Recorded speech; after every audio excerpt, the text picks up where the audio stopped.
Combination reaction,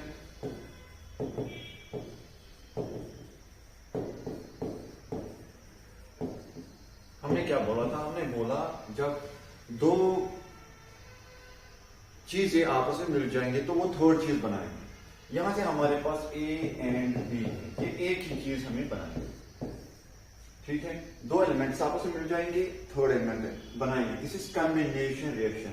हमने इसमें example दी थी quicklime plus water, it will make calcium hydroxide, that is known as slaked lime. Similarly मैंने फिर आपको बोला था कार्बन ऑक्सीजन के साथ मिल जाएगा, it is in solid state, ये गैस में है, it will form carbon dioxide. Similarly hydrogen mix with oxygen to form water. Now coming to decomposition reaction. Decomposition में हमने बताया था कि अगर हमारे पास एक कंपाउंड है, ये टूट जाएगा दो कंपाउंड में, यहाँ एलिमेंट्स में, let we have C compound, it will break again into B and C. This is decomposition reaction. उसमें हमारे पास एक कंपाउंड है, एक रिएक्टेंट है, it will break into, ये दो चीजों में ब्रेक हो जाएगा A plus B. This is known as decomposition reaction.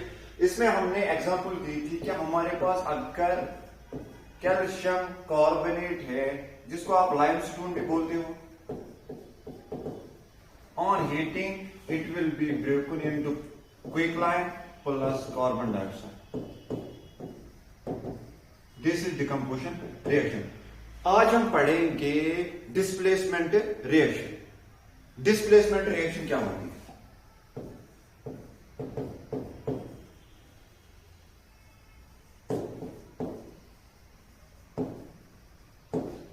Displacement reaction का मतलब होता है हमारे पास यहां क्लासरूम फुल भरा है।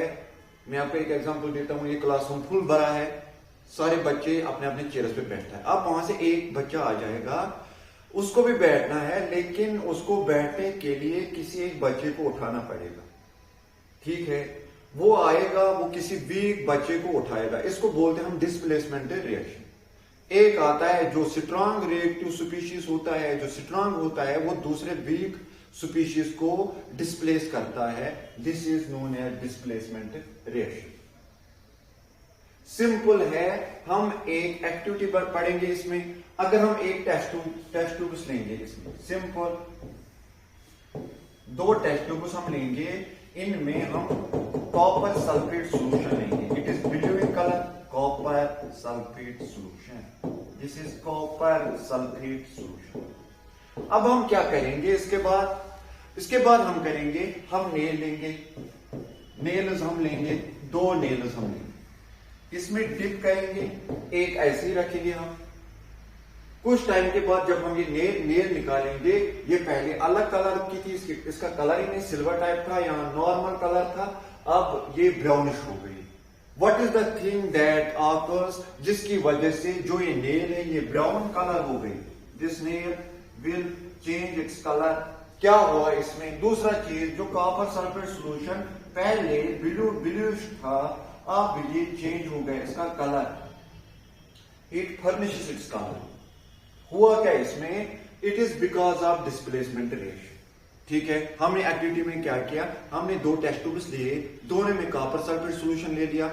अब हमने नेल्स दो लिए, एक नेल ड्रॉप किया, दूसरे ऐसे ही रखी। कुछ टाइम के बाद जब हमने देखा, जब हमने नेल निकाले तो वो ब्राउनिश कलर हो गई थी, और जो कॉपर सल्फेट सोल्यूशन पहले ब्लूइश था उसने चेंज कलर किया। What is the thing that occurs in this reaction? इसमें क्या हुआ है, जो हमारी नेल है it is iron, it is in solid state.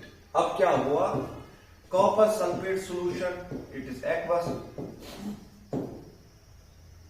इसमें डिस्प्लेसमेंट हुआ। जो आयरन है इसने कॉपर को डिस्प्लेस किया, जो मैंने बोला, वहां से एक बच्चा आया, उसने दूसरे वीक बच्चे को डिस्प्लेस किया। वही हुआ यहां बन गया FeSO4, it is aqueous plus copper that is in solid state, ठीक है।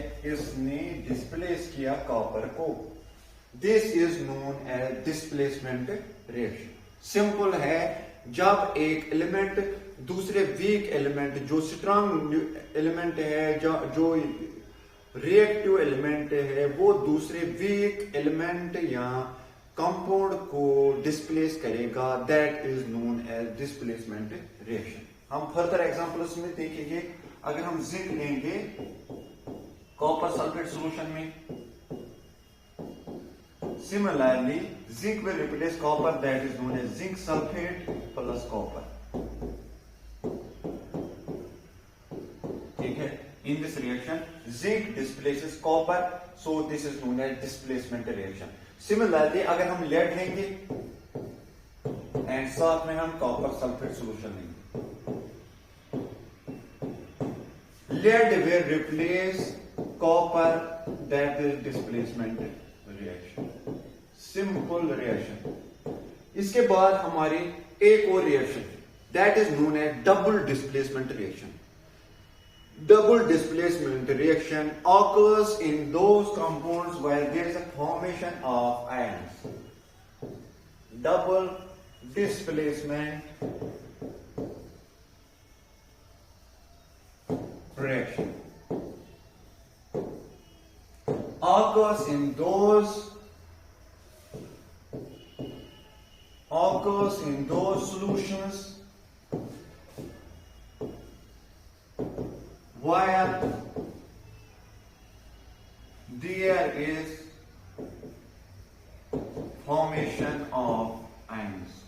जहां आयंस बन जाएंगे पॉजिटिव एंड नेगेटिव, वहां डबल डिस्प्लेसमेंट की चांसेस बहुत ज्यादा है।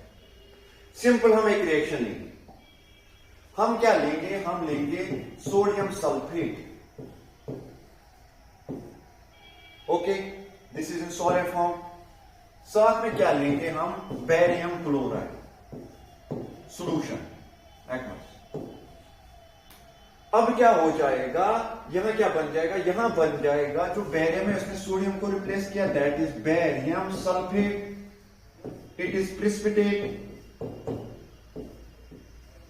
White precipitate plus 2 times NaCl, that is in solid state, sorry aqueous. Okay, ये जो चीज है ये प्रिसिपिटेट बन जाएगा। प्रिसिपिटेट का मतलब होता है अगर हमारे पास एक सॉल्यूशन है उसके नीचे थोड़ा बहुत मडी टाइप या सैंड टाइप चीज बन जाएगा जो सॉलिड होगा, जो उसमें सॉल्युबल नहीं होगा, that is known as precipitate. Precipitate बन गया, जिस वाली रिएक्शन में भी प्रिसिपिटेट बन गया, that is known as precipitation reaction. इस रिएक्शन को आप प्रिसिपिटेशन रिएक्शन भी बोल सकते हैं। दूसरा चीज इसमें बन गया sodium chloride, that is soluble in solution. Now, what is the double displacement reaction? Double displacement reaction हो गई कि SO4 negative ions, it is because of SO4 2 negative ions and Ba plus 2 ions. There is formation of ions and that is known as double displacement reaction. And this reaction is also known as precipitation reaction.